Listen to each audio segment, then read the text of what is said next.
आज मी रव्याचा शिरा करणार आहे। तर इथे मी काजू बदाम घेतलेले आहे, रवा घेतलेला आहे, साखर घेतलेली आहे आणि तूप घेतलेलं आहे। आता मी तूप टाकते।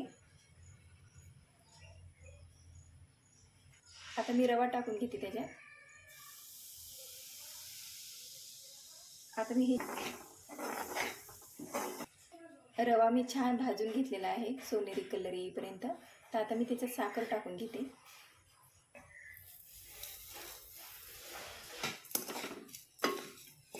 आता पाणी टाकते मी त्याच्यात।